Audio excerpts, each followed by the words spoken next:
Kajian Kitab.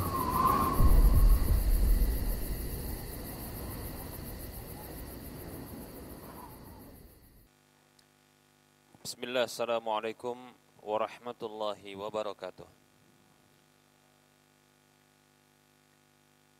Innal hamdalillah nahmaduhu wa nasta'inuhu wa nastaghfiruh wa na'udzu billahi min shururi anfusina wa min sayyiati a'malina. May yahdihillah fala mudhillalah wa may yudlilhu fala hadiyalah. Wa asyhadu an la ilaha illallah wahdahu la syarika lah. Wa asyhadu anna Muhammadan abduhu wa rasuluhu sallallahu alaihi wasallam. Qala Allah tabaraka wa ta'ala, ya ayyuhalladzina amanu taqullaha haqqa tuqatih wa la tamutunna illa wa antum muslimun.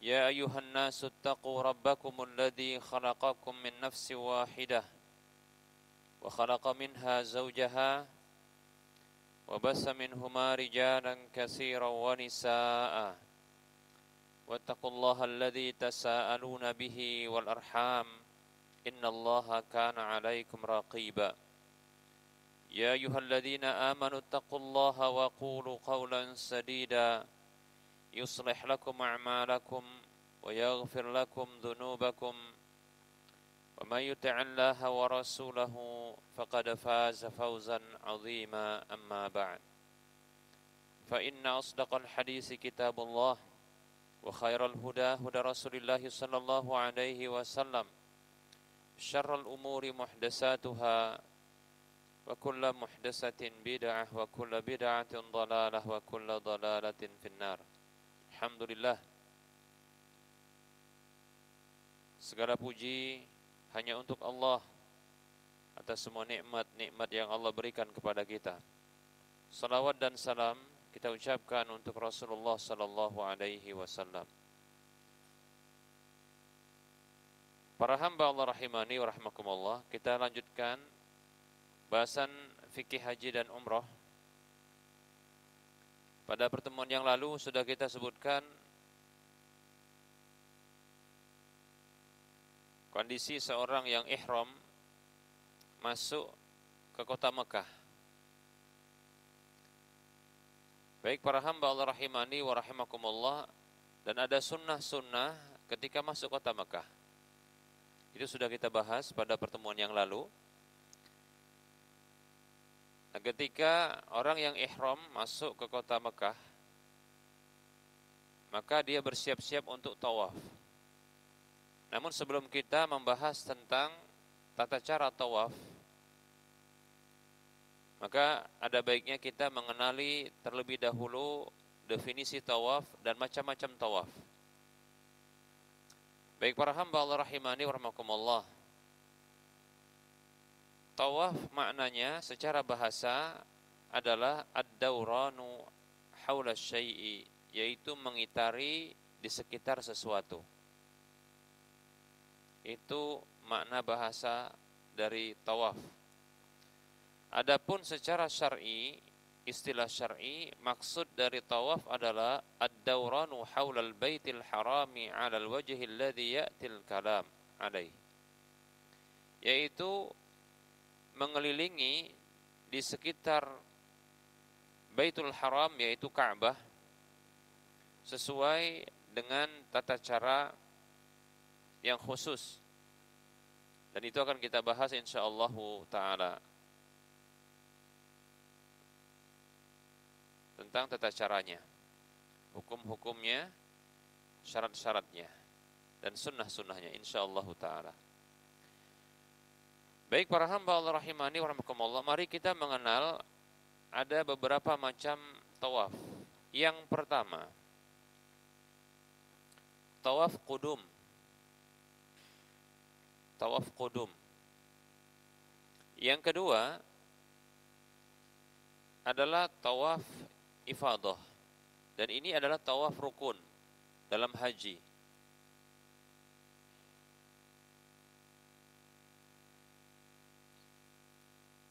Kemudian ada tawaf berikutnya, ya, adalah tawaf wada'. Nah, ini adalah tawaf perpisahan, ya. Dalam kitab ini cuma 3 disebutkan, tapi sesungguhnya ada tawaf yang lainnya. Seperti tawaf rukun. Tawaf rukun, yaitu sebenarnya tawaf rukun ini itu masuk ke dalam, ya, tawaf haji maupun umroh, ya. Kemudian yang berikutnya tawaf sunnah. Baik para hamba Allah rahimani wa rahmakumullah, nanti kita akan bahas, ya, masing-masingnya. Baik, tawaf qudum. Qudum sinonimnya adalah wurud, yaitu tawaf karena kedatangan. Disebut juga dengan tawaf tahiyah, semacam bentuk tahiyatul Masjidil Haram, ya. Jadi tawaf tahiyatul Masjidil Haram.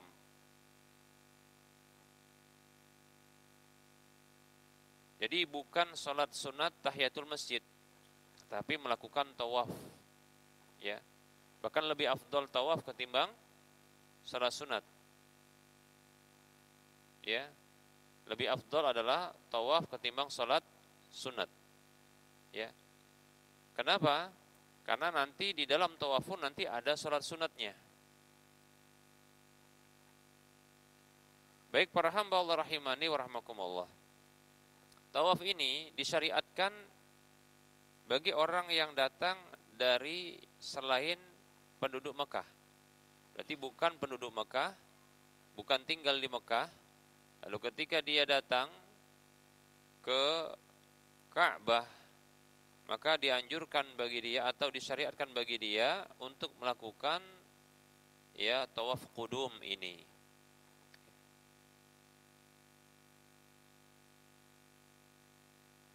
Para ulama mereka berbeda pendapat. Para ulama mereka berbeda pendapat tentang hukumnya.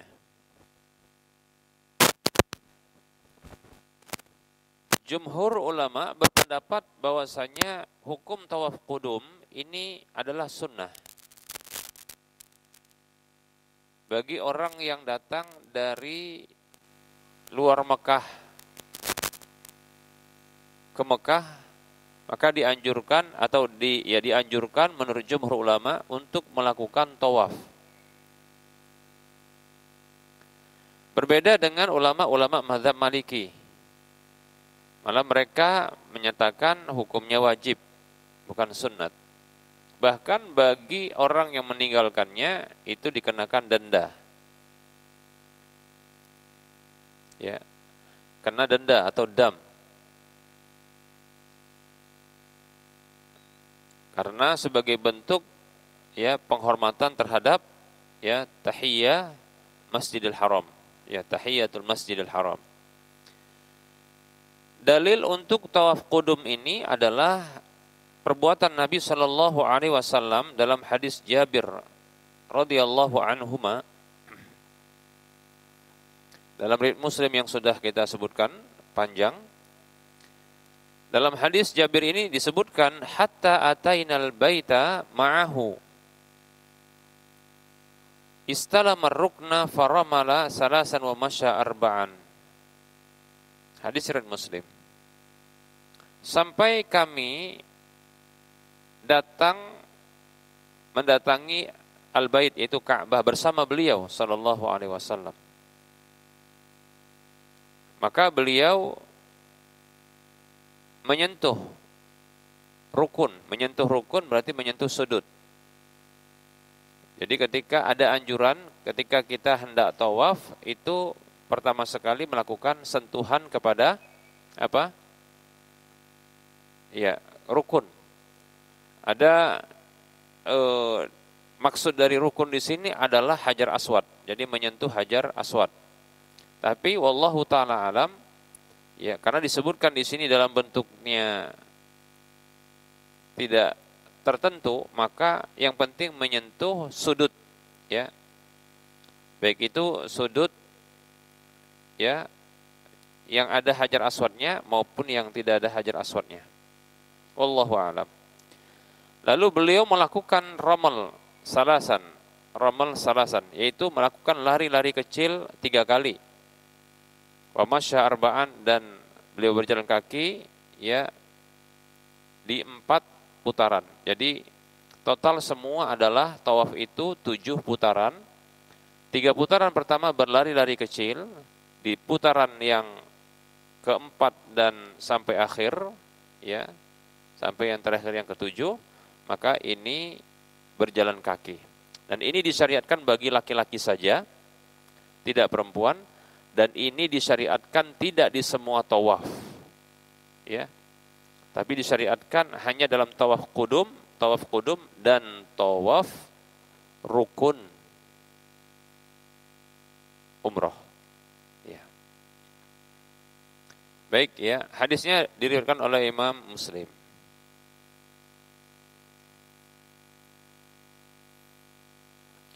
Ada hadis yang lain dari Ibunda Aisyah radhiyallahu anha, anna awwala syai'in bada bihi hina qadiman nabiyyu sallallahu alaihi wasallam Makkah annahu tawaddaa summa tafa. Al-hadis. Hadisnya riwayat Bukhari Muslim.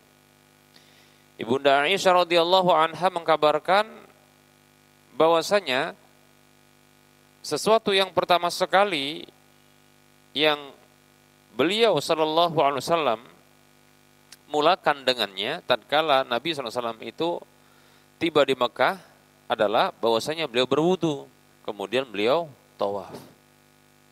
Hadis riwayat Bukhari Muslim. Jumhur ulama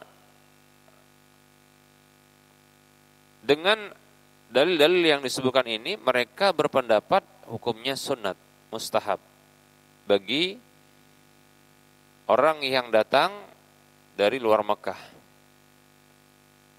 Adapun ulama mazhab Maliki, mereka mengatakan wajib. Kenapa? Karena digandengkan dengan hadis yang lain. Hadis yang diriwayatkan oleh Imam Muslim, Nasai dan Abu Daud, Rasulullah mengatakan sallallahu alaihi wasallam, "Khudhu anni manasikakum." Ambillah dariku manasik-manasik kalian.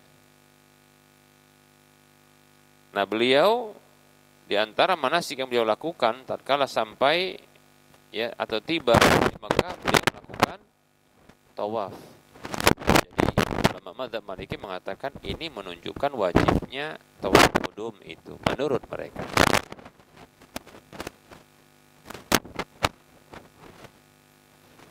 Sementara jumhur ulama mengatakan tidak wajib. Bukti yang menunjukkan bahwasanya itu tidak wajib ya adalah ada kemiripan ini dengan tahiyatul masjid. Yang jumhur ulama juga berpendapat itu sunat, bukan wajib. Jadi yang dituju dari tindakan tawaf ketika baru sampai Makkah itu adalah at-tahiyatu lil masjidil haram, yaitu bentuk penghormatan terhadap Masjidil Haram. Maka itu seperti tahiyatul masjid biasa, hukumnya sunnat. Wallahu ta'ala a'lam. Ya.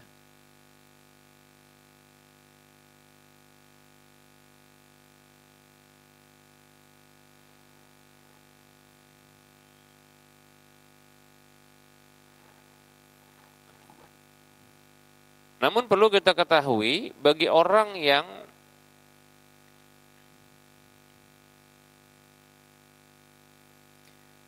dia di tanggal 8 dari hari Tarwiyah dari bulan-bulan haji, orang yang akan berhaji, dia pergi dari mikotnya langsung menuju Mina atau Arafah. Dia tidak masuk ke Makkah. Maka tidak disyariatkan bagi dia ya untuk melakukan tawaf qudum. Ya. Tidak disyariatkan bagi dia untuk melakukan tawaf qudum.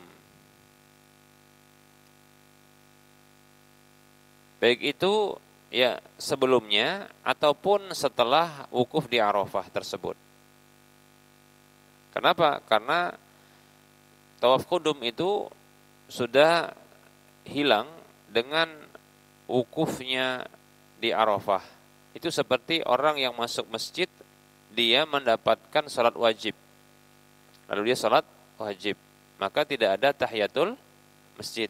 Nah, gitu, paham ya? Jadi orang yang haji, dia langsung ya dari tempat miqatnya dia menuju Mina atau Arafah. Dia tidak masuk ke Mekah. Jadi dia tidak tiba langsung ke Mekah atau di Masjidil Haram, tapi dia menuju Mina langsung atau Arafah.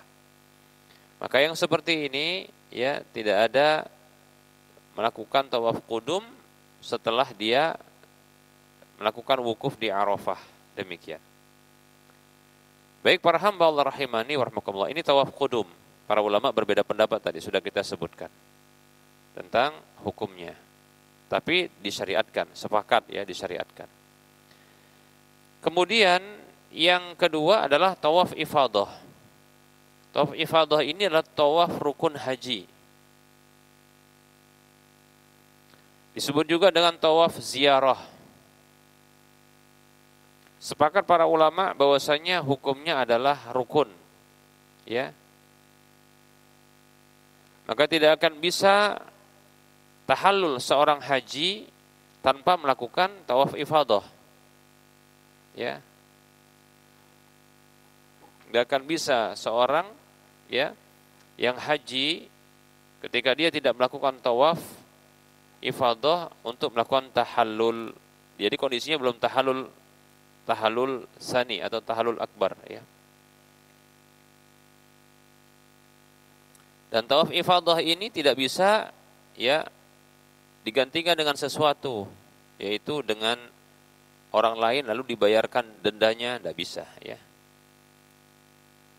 Dalil yang menunjukkan bahwasanya tawaf ifadah ini merupakan rukun itu didukung oleh pendalilan Al-Quran, hadis dan ijma'. Dalil dari Al-Quran adalah firman Allah Subhanahu wa taala dalam surah Al-Hajj ayat 29. Allah katakan, "A'udzu billahi minasyaitonir rajim. Tsumma liyaqdu tafasahum wal yufu nudurahum wal yatawafu bil baitil atiq."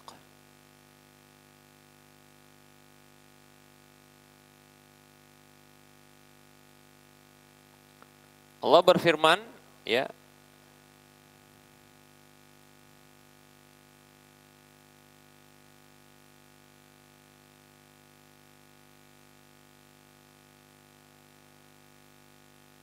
di dalam surah Al-Hajj ayat 29,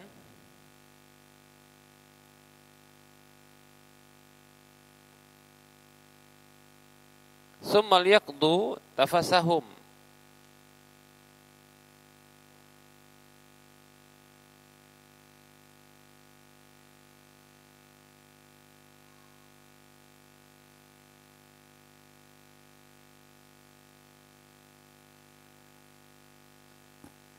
Tafas yaitu qadurah ya atau al-adha, dan hendaklah mereka menghilangkan atau membersihkan kotoran mereka, dan hendaklah mereka menunaikan nazar-nazar mereka, dan hendaklah mereka ya melakukan tawaf di Baitul Atiq yaitu Ka'bah. Ini dalil dari Al-Quran, di mana ada perintah dari Allah Subhanahu wa taala untuk melakukan tawaf di Ka'bah yang disebut dalam ayat ini Al-Baitul Atiq. Kemudian ada hadis Nabi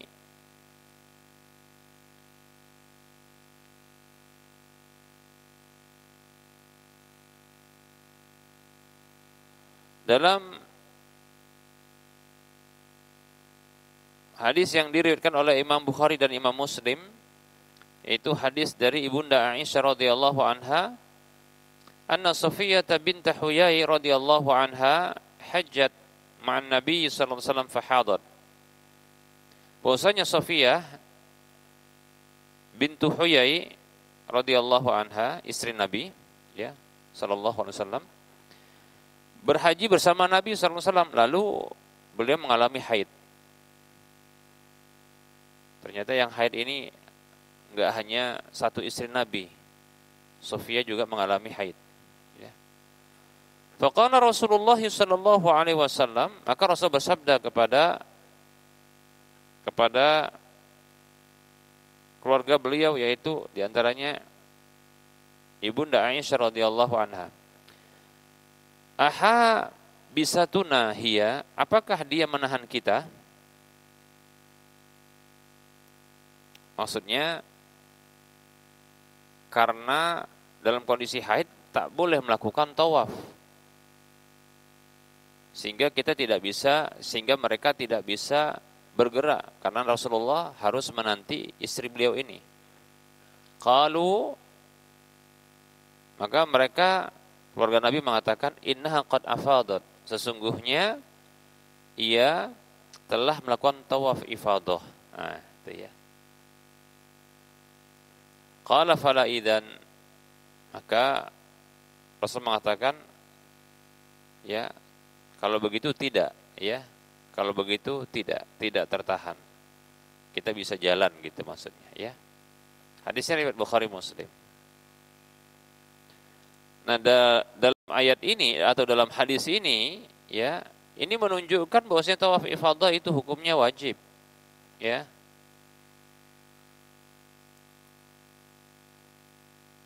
Hukumnya adalah wajib.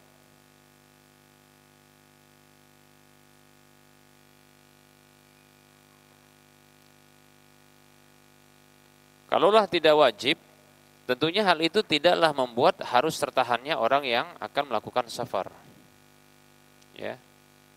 Baik para hamba Allah rahimani wa rahimakumullah. Berbicara tentang tawaf ifadah yang ia merupakan tawaf rukun haji, kita akan bahas terkait dengan waktu tawafnya. Kita bahas kapan mulai awal tawaf.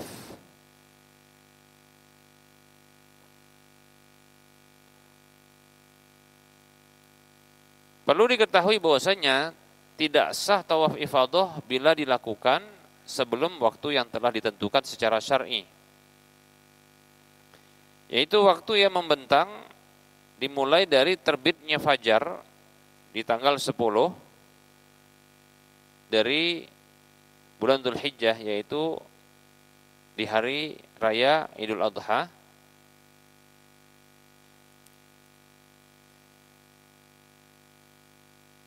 itu semenjak dari terbitnya fajar.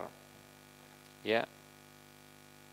Ini tawaf ifadah menurut ulama mazhab Hanafi dan Maliki, ya, tidak sah bila dilakukan sebelum itu.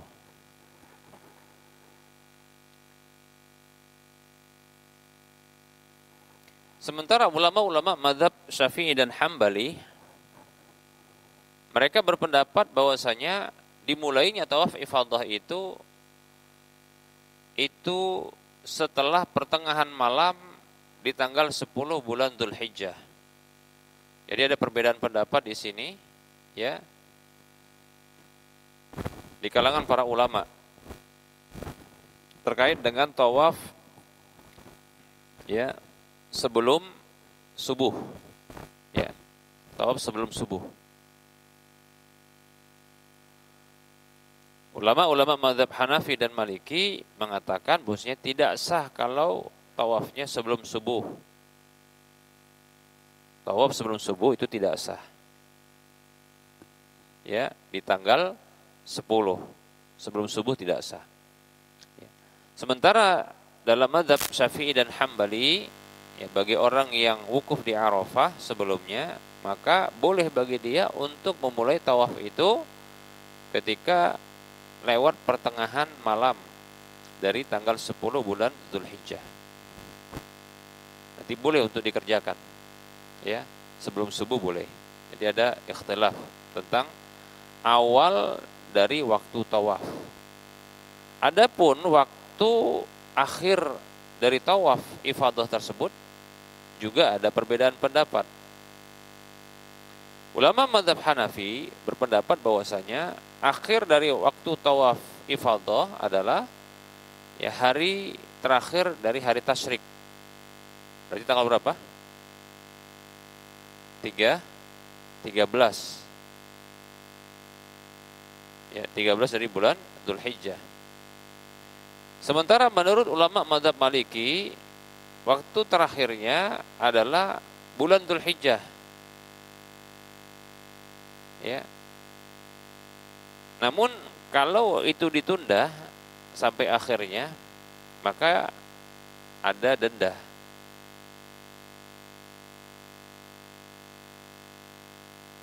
Pendapat yang ketiga, pendapat ulama mazhab Syafi'i dan Hambali dan murid dari Imam Abu Hanifah, mereka berpendapat bahwasanya untuk batas akhir dari tawaf ifadah itu tidak ada ya pembatasannya. Tidak juga ada dalil yang mengharuskan dikerjakan di hari-hari menyembelih. Dan tidak juga ada kewajiban untuk membayar denda atau fidyah kalau ditunda ya setelah hari-hari menyembelih atau setelah bulan Dzulhijjah. Mereka berpendapat bahwasanya ya tawaf ifadah ini enggak gugur selamanya. Ya, dan tidak akan bisa ditebus. Ya. Karena dia merupakan rukun. Dan orang-orang kalau dia tidak melakukan tawaf ifadah setelah dia berihram untuk haji, maka dia berterusan dalam kondisi ihram selamanya sampai dia kembali dan bertawaf kembali. Selesai. Harus diselesaikan gitu ya. Ini menurut pendapat siapa? Mazhab Syafi'i dan Hambali, demikian.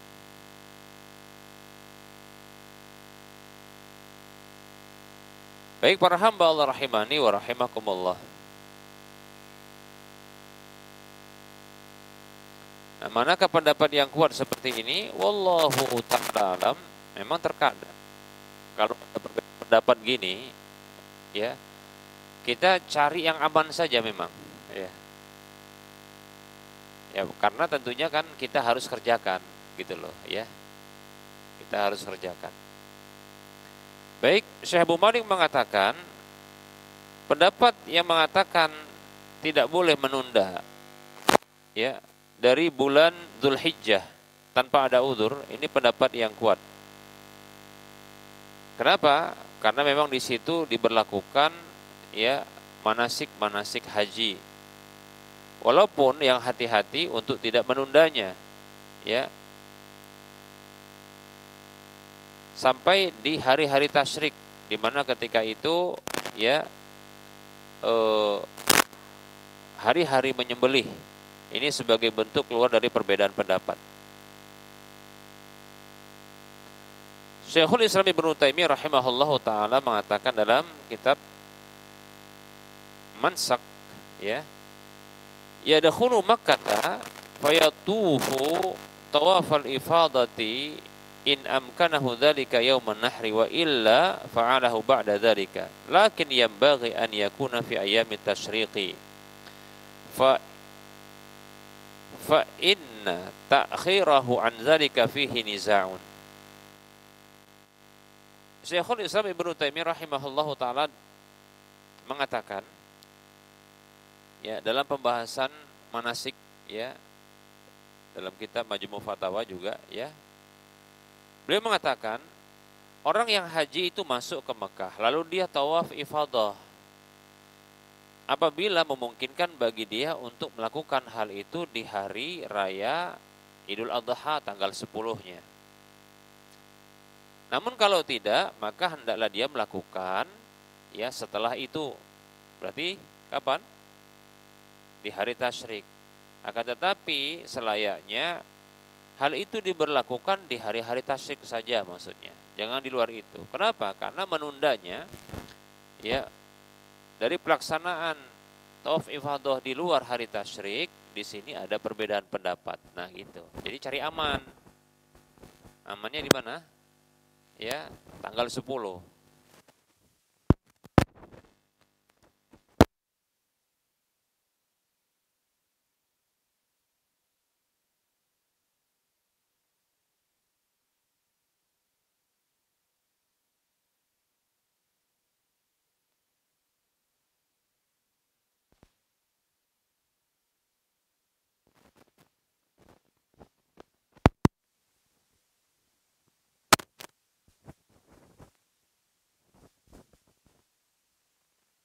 Sehingga orang memilih waktu ini, tentunya ramai. Nah, kalau memilih agak sepi dikit, ya pilihlah dia di mana? Di masjid. Lantai 1, lantai 2, lantai 3, atau sekalian lah di lantai atas gitu ya. Cuma lebih jauh durasinya. Ya. Apa namanya? Apa itu? Diameternya. Iya, diameter ya, diameter ya. Lebih jauh. Durasinya lebih lama, durasi lama waktu ya. Durasi lebih lama, jaraknya semakin jauh. Karena semakin menjauhi objek yang diputari, semakin lama gitu kan. Baik. Baik para hamba Allah rahimani warahmatullah. Ini tawaf ifadah. Nah, kapan waktu yang paling afdal? Kapan waktu yang paling afdal? Ya, yang afdal adalah waktunya di hari raya. Itu sudah kita katakan, disepakati oleh para ulama itu, ya. Ini yang afdal. Ya, makanya ini ramai tanggal 10 ini. Ketika tanggal 10 orang ramai hendak melakukan tawaf ifadah, demikian, ya. Tanggal 10-nya. Tentunya setelah apa? Setelah terbitnya matahari, ya. Demikian. Kenapa? Karena Nabi SAW pernah melakukan hal itu sebagaimana yang dijelaskan dalam hadis Jabir yang panjang dan yang lainnya.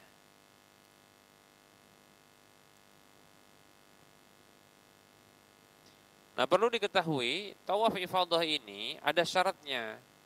Syaratnya adalah ya itu didahului dengan melakukan wukuf di Arafah. Ya. Artinya pelaksanaan tawaf ifadah setelah wukuf, begitu maksudnya. Jadi nggak bisa melakukan tawaf ifadah ini sebelum wukuf. Contohnya di tanggal 8, ya. Atau di hari tarwiyah ya, tanggal 8 hari tarwiyah atau di malamnya, demikian. Ya. Nggak bisa ya. Harus ya wukuf, setelah wukuf pelaksanaannya.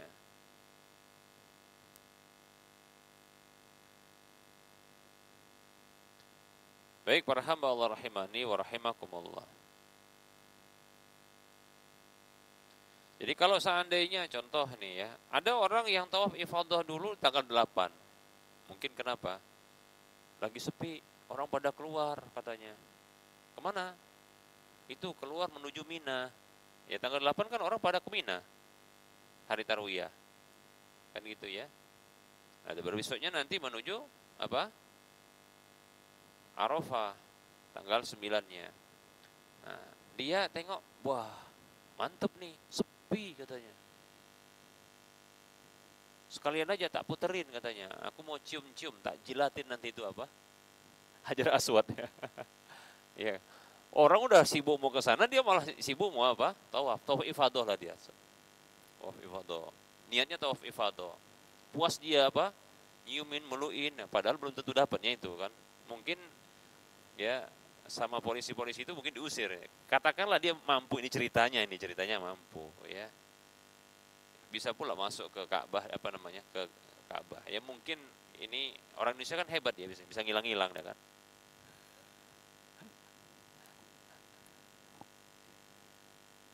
Bisa manjat, bisa ngilang gitu ya. Nah, gitu ya.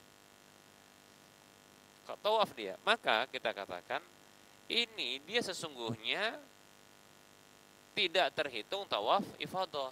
Paham ya? Dia harus ulangi ya tawaf ifadah itu. Enggak terhitung itu. Jangan pula dia bangga, aku udah katanya.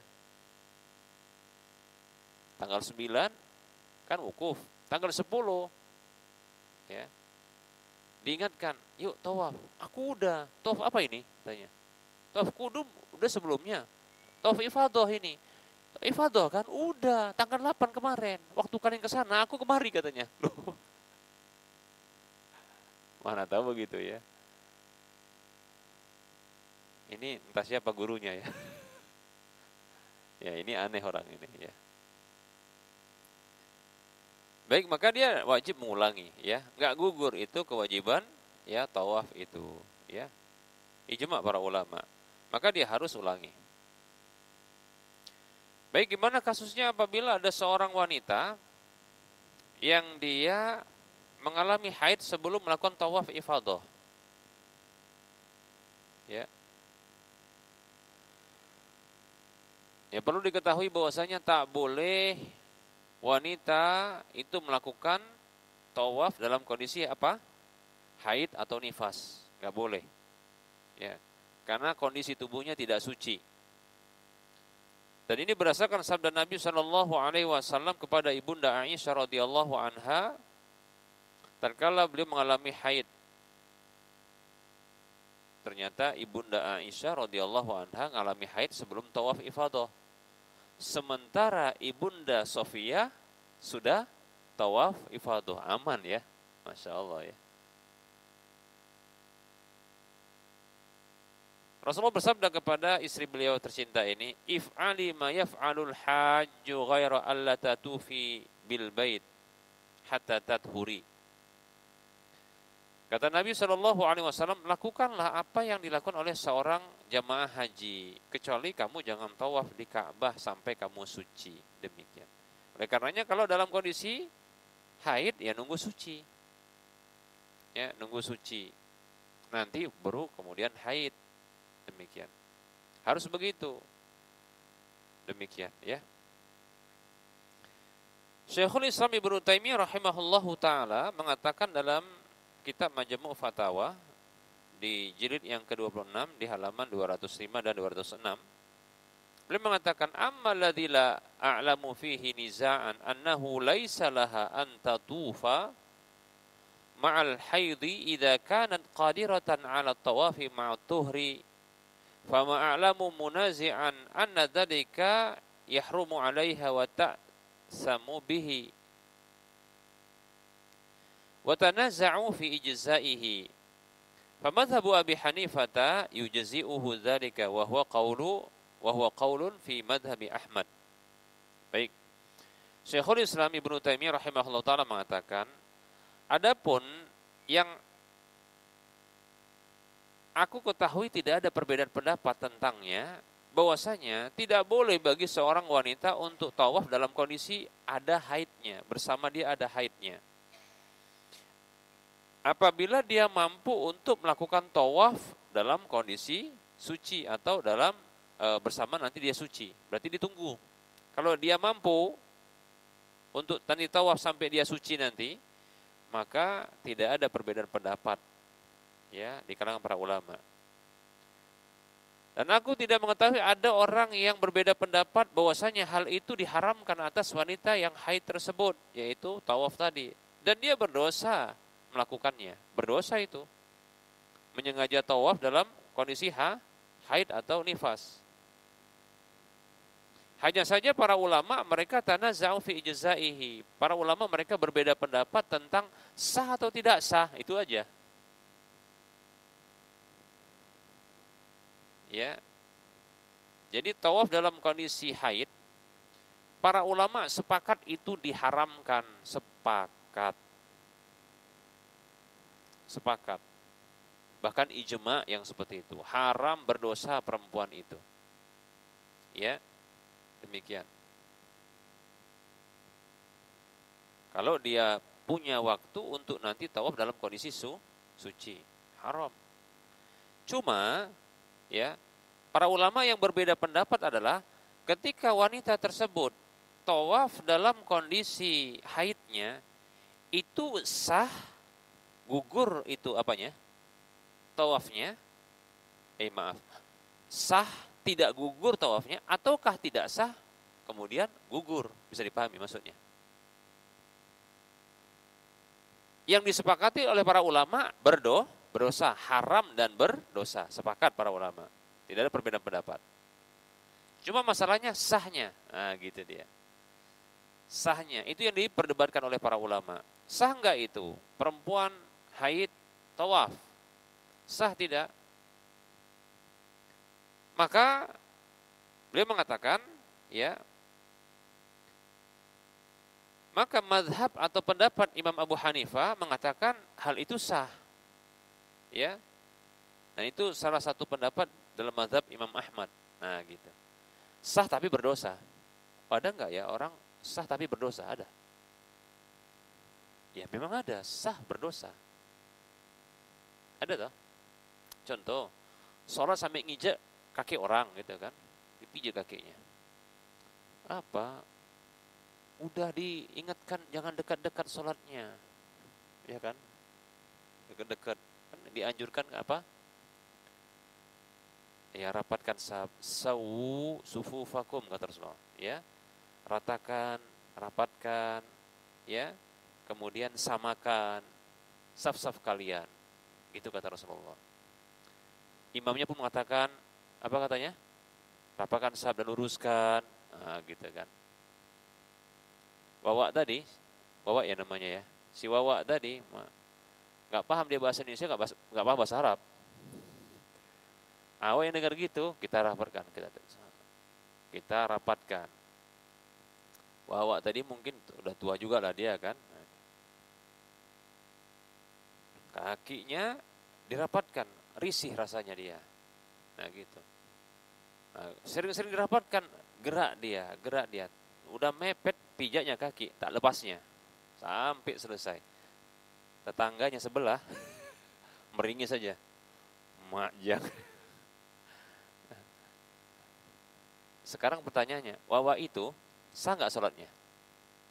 Salah sholatnya, tapi berdosa dia. Zalim dia kan gitu ya. Ya mestinya ngikut perkataan Rasulullah, rapatkan saf, kan gitu. Bahwa ini jengkel dia, bukan dirapatkan, dipijaknya kaki orang, kan gitu ya. Nah begitu, jadi ini pendapat siapa? Imam Abu Hanifah mengatakan apa? Memang dilarang, tapi sah. Nah begitu. Ya. Adapun dalam mazhab Hambali, begitu juga Syafi'i, ya, maka ini adalah tidak sah. Kenapa?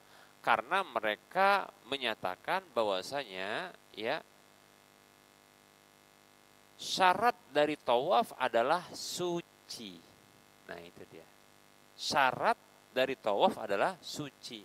Sebagaimana sholat dalam kondisi tidak suci tidak sah, maka begitu juga tawaf dalam kondisi tidak suci maka tidak sah. Begitu. Paham ya? Wallahu ta'ala alam, ya. Jadi yang diperdebatkan oleh para ulama tentang apanya? Keabsahannya, sah atau tidak sahnya. Adapun tentang dosanya sepakat, dilarang kok, ya kan? Dari mana sisi dilarangnya? Sabda Nabi mengatakan, ghaira alla tatufi bil bait. Kecuali kamu jangan tawaf di Ka'bah, berarti larang. Dilarang, tidak boleh. Dilakukan ya berdosa. Demikian. Baik para hamba Allah rahimani wa rahimakumullah. Nah itu bagi orang atau wanita yang punya peluang atau punya kemampuan, ya, untuk dia melakukan tawaf dalam kondisi sucinya, setelah sucinya nanti. Nah bagaimana dalam kondisi wanita tersebut tidak mampu untuk menanti sampai dia suci, karena dia terikat dengan apa? Jadwal keberangkatan, tak pulang nanti dia kan gitu, atau tak bisa pulang, ya ditinggal sendirian nggak mungkin, mudarat sama dia. Nah demikian. Nah, bagaimana dengan wanita yang tidak ada peluang atau tidak mampu dia untuk bisa menanti sampai dia suci? Ya. Nah, ini memang agak berat yang seperti ini. Kalau kasus kemarin, waktu baru aja yang umroh baru-baru ini, itu ada akhwat, ada perempuan ya, bukan akhwat. Perempuan ya, akhwat juga berarti berakhwat ya. Maksudnya sudah menikah gitu loh. Nanti dikirain gadis gitu loh. Jadi dia sudah sama suaminya dia ngelaporin, tapi malu nyampaikan ke ustadz pembimbingnya, ke Ana gitu. Dia malu dia nyampaikan sama orang lain itu nyampaikan ke Ana. Bahwasanya dia dapat haid.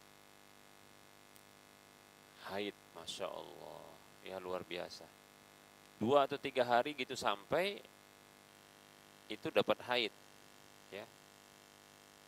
Haidnya sekitar 6-7 hari. Nah, permasalahannya, kekhawatiran dia adalah tidak bisa melakukan tawaf, tawaf rukun dari umroh itu. Karena sudah 2 hari, sementara di Madinah itu 5 hari. Sehingga tersisa 3 hari, nanti pas hari ketiganya setelah haidnya atau hari kelima di Madinah itu akan berangkat dalam kondisi ihram lalu melakukan tawaf sampai di sana. Maka minum apa? Minum obat. Minum obat beberapa sampai 3 jenis obat itu diminum masih keluar juga, tapi dalam bentuk bercak. Anda nggak nengok ya. Yang laporin orang lain. Bahaya kalau nengok ya. Tapi ada bercak katanya, demikian. Sampai di sana juga apa? Masih haid. Terpaksa kita afkir namanya. Apa? Kita tunda di wanita ini untuk melakukan tawafnya. Adapun jemaah melakukan tawaf. Karena kita dalam kondisi ihram. Maka kita selesaikan, sudah. Kasihan juga perempuan ini. Sampai dia sedih, sampai nangis dia. Apakah sampai apa? Sampai pulang dia nggak umroh karena nggak boleh, takut berdosa juga dia. Mungkin dia madzhabnya Syafi'i, nggak sah juga kan gitu. Aduh gimana itu? Sedih, suntuk, begitulah. Ya, suaminya juga ikut-ikut uring-uringan gitu ya. Sampai ada pertengkaran kecil lah begitu. Tapi alhamdulillah ya kita coba tenangkan gitu, insya Allah. Gak apa-apa, saya sebagai pembimbing siap untuk apa? Menemani nanti, gak apa-apa. Tapi nanti ditemani sama suaminya, gak apa-apa. Jadi untuk nanti bimbing lagi. Tapi sedih, tadi khawatir karena tadi tindakan meminum obat supaya nanti diupayakan bisa berhenti, ternyata gak berhenti, saking suburnya mungkin. Ya jadi keluar terus dia. Jadi panjang jadinya. Mestinya 6 hari selesai, tapi lebih dari 6 hari akhirnya. Karena apa? Obatnya ini. Akhirnya pakai pamungkas, disuntik. Baru dia berhenti. Wah berceria dia. Berhenti, ceria dia. Ustadz, si suami bilang, Ustadz, kami udah siap Ustadz, ayo Ustadz. Masya Allah siang-siang udah siap ini ya. Awak udah. Siang ini, gak usah nanti malam. Aduh Ustadz, nanti ini lagi semangat. Aduh. Masya Allah. Tapi lihat itu panas, ini musim panas, ini lagi panas itu. Itu di pelataran Ka'bah panas. Terus gimana? Kalau tawaf sampai selesai, nanti di masjid, dalam masjid, kalau dalam masjid kan tentunya dingin, ada AC kan gitu ya, tertutup gitu. Saya mau nemeni gitu, karena saya nggak sanggup panas-panas gitu ya. Gak apa-apa Ustaz. Waduh, durasinya lebih lama dan lebih panjang. Wah kelenger juga, itu belum makan siang itu.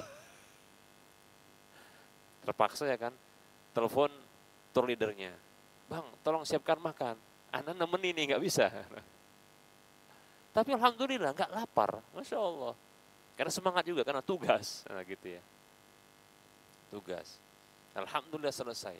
Sampai mulai tawaf sampai sa'i selesai. Gitu selesai, mereka itu senang banget gitu ya. udah bisa canda-canda sebelumnya, merengut aja istrinya gitu. Suaminya diperengutin sampai tengkar.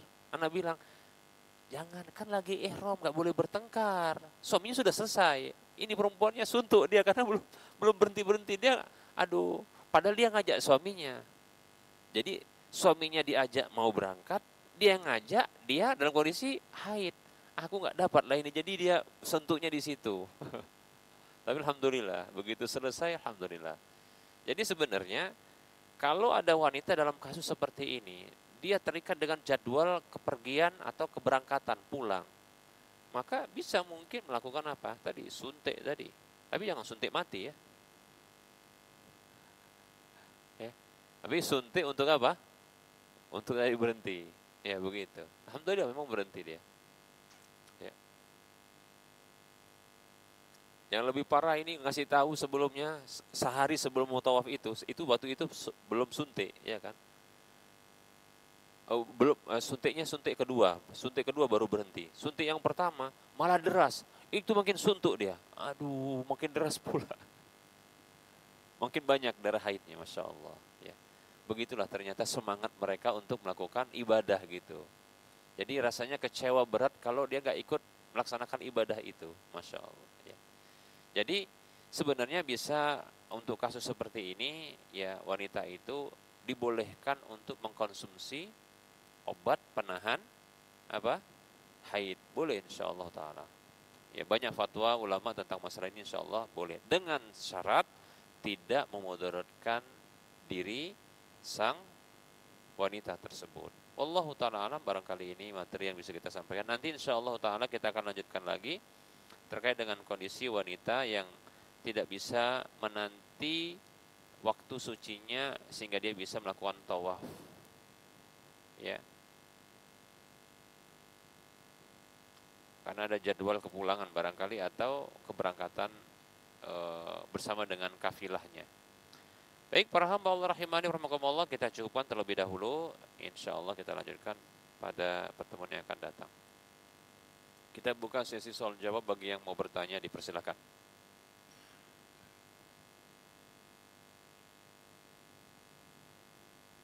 Ya, silakan.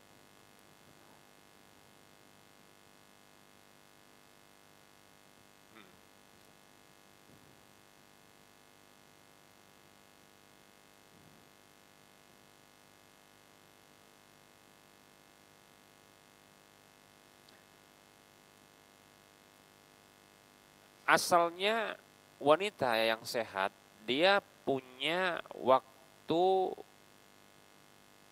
haid. Waktu haid, masa haid. Waktu itu maksudnya waktu kedatangannya, kemudian durasinya. Masa itu maksudnya ada durasinya. Demikian. Kalau dia sehat. Nah, tapi dalam kondisi tertentu, seperti dalam kondisi stres, tertekan, apalagi tahu suaminya mau kawin lagi, makin stres dia kan. Nah ini buat nggak teratur, ya.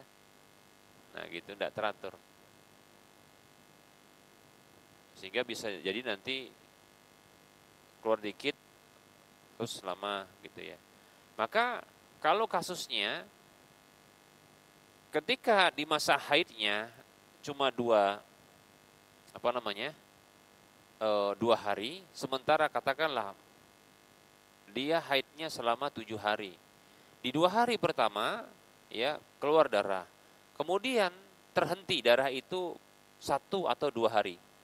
Setelah itu kemudian ada lagi keluar darah. Maka pendapat yang kuat, ini pendapat yang kuat, saya condong kepada pendapat ini. Bila itu masih di hari-hari haidnya, maka terhitung haid. Paham ya? Maka dia menanti. Ya. Maka dia menanti. Jadi, walaupun ada pendapat yang mengatakan kalau sudah muncul salah satu dari tanda suci, yang biasanya adalah dia terputus sama sekali, enggak ada.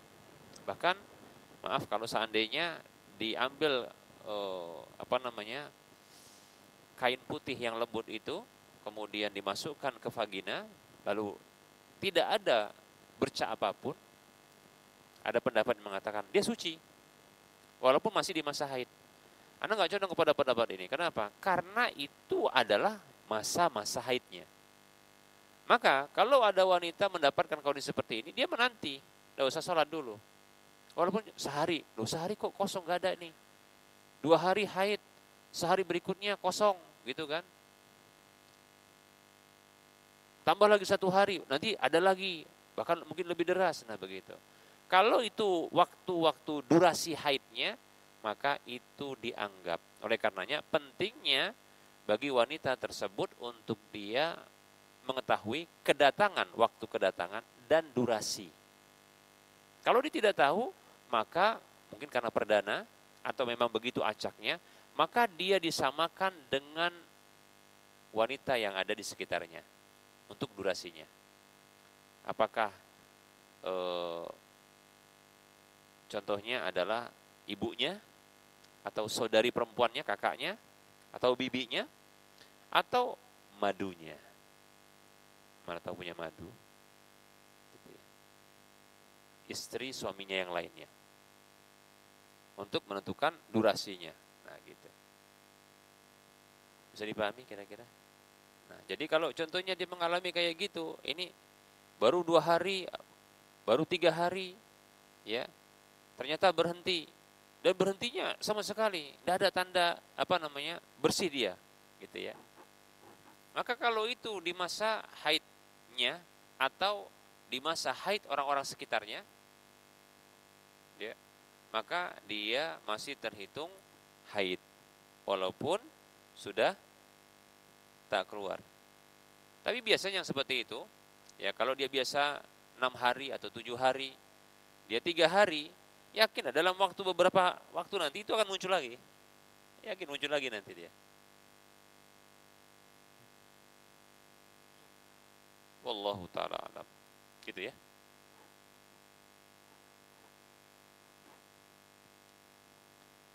Kalau dia menghentikan, sebenarnya dia ini adalah ya dihentikan sama sekali.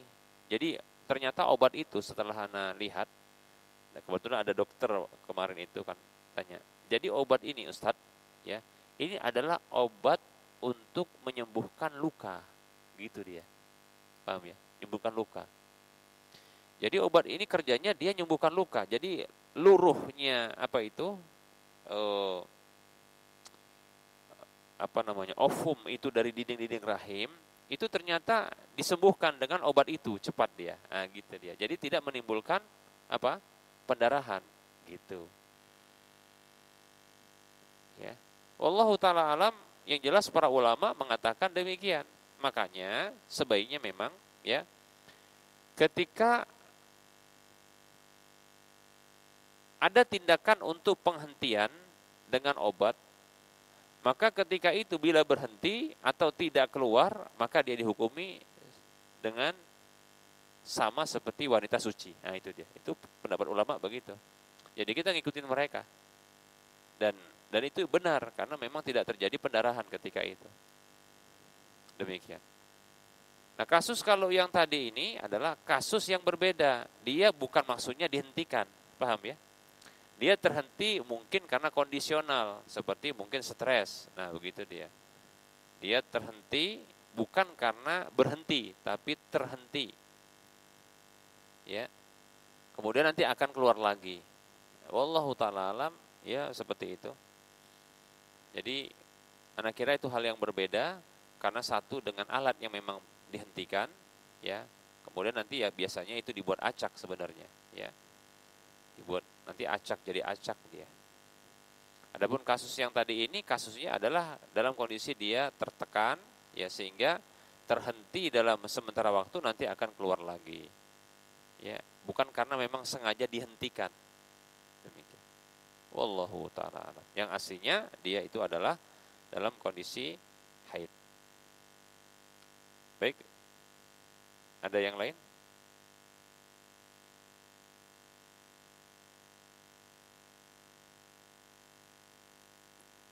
Iya.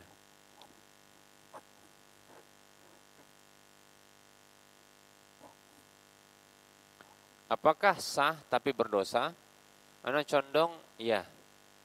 bisa jadi sah, ya, bisa jadi sah tapi dia berdosa. Loh kenapa? Caranya adalah haram dengan berhutang, tapi ketahui bahwasanya dia punya tanggungan untuk membayarkan karena dia sesungguhnya berhutang. Kelebihan itu yang dia riba dan akad yang diberlakukan oleh dia yang disepakati adalah riba. Tapi ada sebahagiannya itu halal, yaitu sejumlah hutang, ya kan, yang dia pakai kemudian nanti dibayarkan itu adalah halal, paham ya? Yang jadi haram apanya? Akadnya dan tambahan dari pengembalian hutang. Nah, itu dia.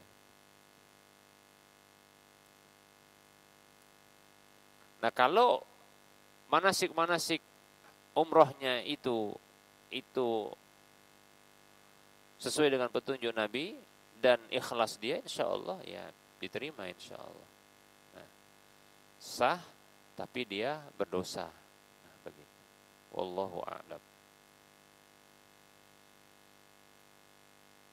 Beda halnya ketika dia mencuri, harta curian, harta rampasan. Itu betul-betul bukan harta dia, paham ya? Kalau seperti ini anak condong tidak sah. Karena dia tidak menggunakan uang pribadinya, itu uang orang lain. Mencuri, merampas, ya. Aslinya dia tidak boleh tasarruf. Itu tidak boleh menggunakan uang itu karena itu bukan milik dia.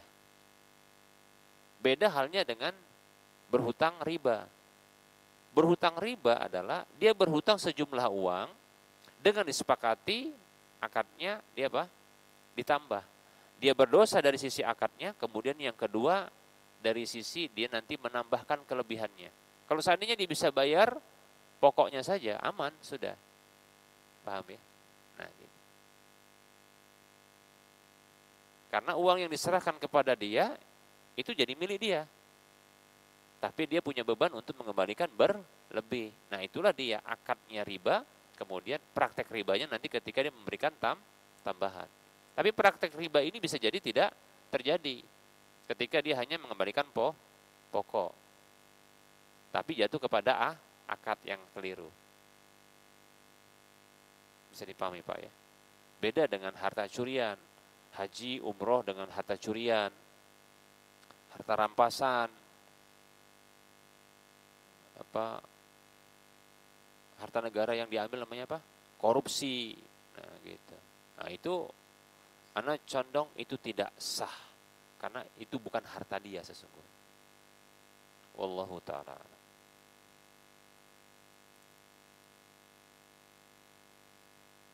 Ada yang lain?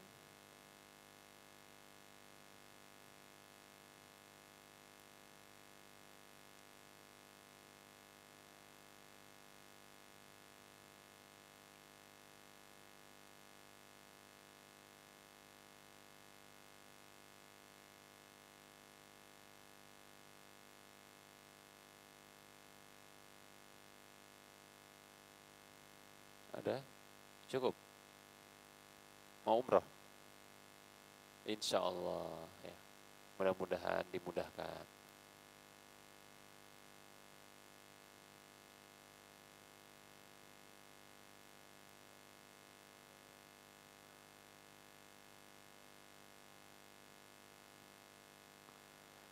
Baik, nah inilah yang yang nanti akan kita bahas. Dan antum menanyakan tentang materi kajian yang akan datang. Diharapkan antum bisa hadir di kajian yang akan datang. Jadi jawabannya, saksikan jawabannya pada pertemuan yang akan datang.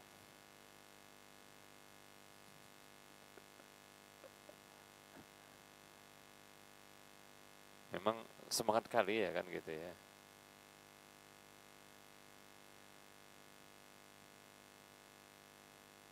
Baik, ada yang lain? Ya.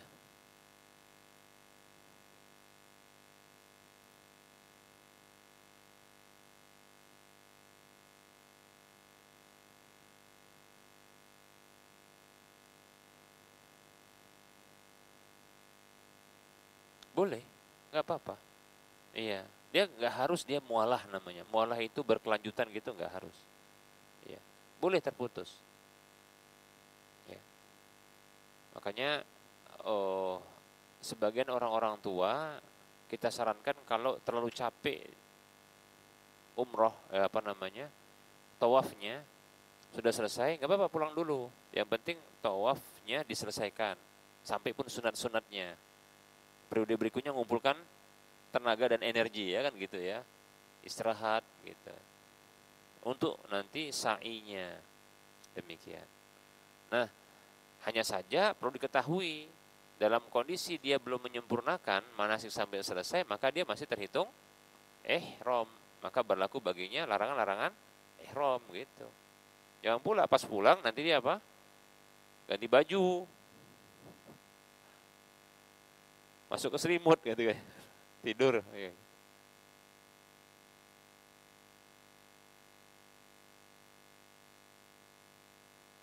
Ya memang hati-hatilah kalau pas tidur ya. Laki-laki tidur pakai pakaian ihram hati-hati. Karena itu nggak pakaian dalam ya. Takutnya nanti tersingkap dia dan walaupun tidak mungkin dia terbang, ya, tidak mungkin terbang, tapi ya kan malu ditengok orang gitu ya.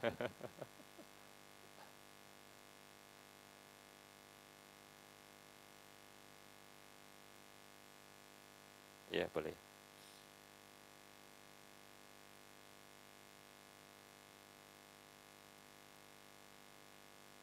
Ya, ya,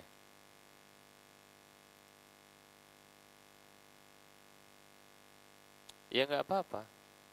Iya. Pertanyaannya, bukankah wilayah sini itu ada yang adzan? Ada. Jadi adzan itu pendapat yang kuat adalah fardu kifayah. Tapi dia di wilayah, di satu wilayah. Jadi kalau contoh, ya, wilayah Mencirim ini ada satu masjid yang kebetulan memang ada orang yang di situ standby. Karena mungkin di situ di pengurusnya di masjid itu. Dia azan sendirian. Sementara yang lainnya nggak ada, cuma masjid dia yang azan. Sementara yang lain tidak azan. Sudah tercukupi. Paham ya? Kalau yang lain contohnya saking derasnya itu nggak ada yang sholat di masjid, kosong masjid itu, ya itu udzur, tidak masalah. Tapi pun kalau seandainya pun nggak ada satupun juga yang adzan, kenapa? Kondisinya hujan, maka itu juga udzur, gitu loh, paham ya? Tidak masalah.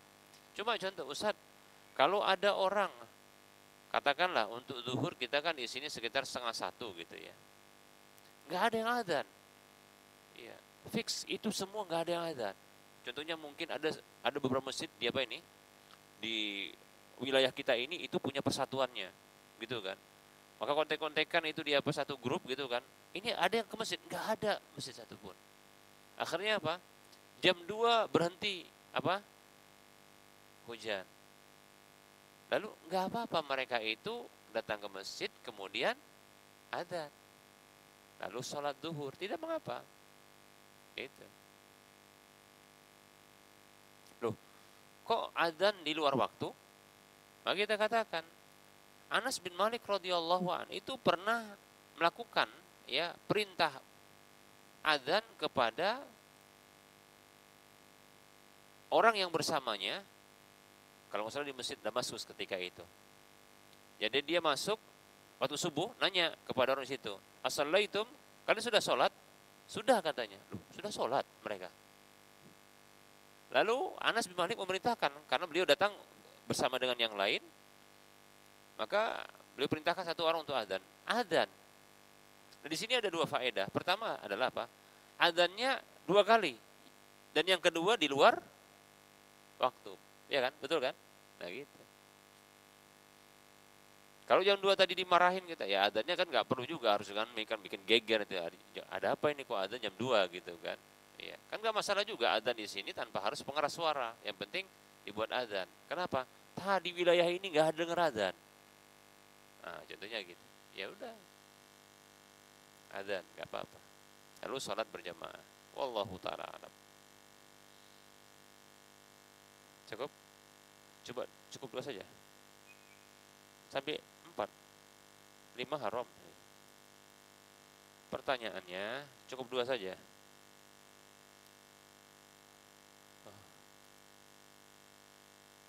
Tambah 2 lagi ya. Nanya bang? Enggak. Cukup ya? Sudah? Baik, ini saja barangkali yang bisa kita sampaikan. Mohon maaf atas segala kekurangan. Sallallahu ala Muhammad wa ala alihi wa ashabihi ajma'in. Subhanakallahumma wa bihamdika asyhadu an la ilaha illa anta astaghfiruka wa atubu ilaika. Alhamdulillahi rabbil alamin. Assalamualaikum warahmatullahi wabarakatuh.